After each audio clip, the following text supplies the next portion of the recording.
नमस्ते इंडिया। जब हम ग्रेजुएशन स्तर की पढ़ाई करने के बाद अपॉर्चुनिटीज और कोर्सेज की तलाश करते हैं तो मर्चेंट नेवी एक ऐसी जगह है जहां आप शामिल होते हैं तो आपको एक अच्छा कद और अच्छी सैलरी मिल सकती है, लेकिन सिर्फ तब जब आप मर्चेंट नेवी में आने के लिए सही रास्ता चुनते हैं, अन्यथा यहां आपको हर कदम पर सिर्फ धोखा ही मिलेगा। निसंदेह विदेशों की यात्रा करना और एक अधिकारी के रूप में ऑफिसर्स यूनिफॉर्म पहनना हर किसी को लुभावना लगता है। मर्चेंट नेवी को वास्तव में अंतर्राष्ट्रीय व्यापार की नींव माना जाता है। समुद्री व्यापारी जहाजों को एक देश से दूसरे देशों में कार्गो ले जाने और पहुंचाने के लिए ऑफिसर्स और क्रू की एक उच्च संख्या में जरूरत पड़ती है।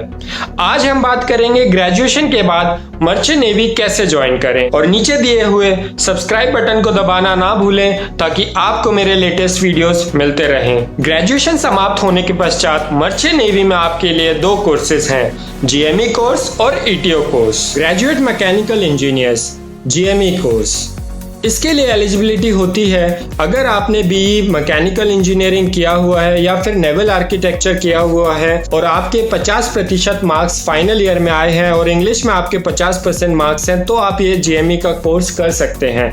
इसके लिए आपकी मैक्सिमम एज होती है 28 साल और सिलेक्शन प्रोसेस के लिए आपको एंट्रेंस एग्जाम देना पड़ता है, उसके बाद इंटरव्यू होता है और उसके बाद एक मेडिकल एग्जाम क्लियर करना पड़ता है। इसमें कैरियर पाथ बिल्कुल मरीन इंजीनियरिंग की तरह होता है। फर्क सिर्फ इतना है कि यहाँ मरीन इंजीनियरिंग के 4 साल की जगह 1 साल का जीएमई कोर्स होता है। उसके बाद आप 6 महीने की सेलिंग करते हैं एज इंजन कैडेट। उसके बाद आप सीओसी का एग्जाम देने के बाद 4th इंजीनियर बनते हैं, फिर प्रमोट होके 3rd इंजीनियर बनते हैं। उसके बाद आपको फिर से एक बार सीओसी का एग्जाम देना पड़ता है और फिर आप प्रमोट होके 1st इंजीनियर या 2nd इंजीनियर बनते हैं और अंत में जाकर आप एक शिप के चीफ इंजीनियर बनते हैं। और इस पूरे कैरियर ग्राफ में आपकी सैलरी 1.5 लाख से 6 लाख के बीच में होती है।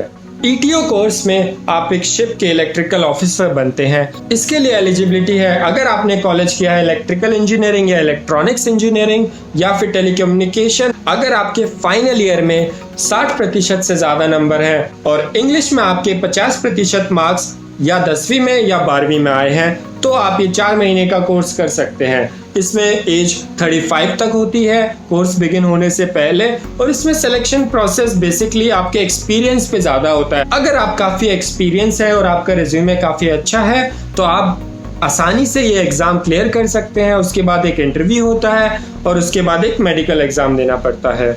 ईटीओ कोर्स केवल 4 महीने का कोर्स होता है जिसमें आप आगे चल के शिप के इलेक्ट्रिकल ऑफिसर बनते हैं। ईटीओ कोर्स करने के पश्चात आप 6 महीने की सेलिंग करते हैं एज असिस्टेंट ईटीओ और उसमें आपको भत्ता भी दिया जाता है। उसके बाद आप सीओसी का एग्जाम क्लियर करते हैं और सीओसी का एग्जाम क्लियर करते ही आप एक ईटीओ ऑफिसर बन जाते हैं और आपकी सैलरी लगभग 4 से 5,000 डॉलर के बीच में होती है। ईटीओ की रैंक एक स्थिर रैंक है, इसमें आपको प्रमोशन नहीं मिलती है, लेकिन आपके एक्सपीरियंस के साथ आपकी सैलरी हर साल बढ़ती जाती है। आप हमारे दूसरे वीडियोस देख सकते हैं for top colleges and companies, link नीचे डिस्क्रिप्शन में है। और हमने आज जितनी भी चर्चा की है ये केवल टॉप कंपनीज के लिए है। मैं आशा करता हूं कि आप अपना करियर एक अच्छी कंपनी में बनाएंगे और किसी भी धोखाधड़ी के शिकार नहीं होंगे। और अगर आप चाहते हैं कि हम आपका मार्गदर्शन करें तो आप हमारी वेबसाइट 9careercafe.com पर रजिस्टर कर सकते हैं फॉर फ्री करियर काउंसलिंग। जय हिंद।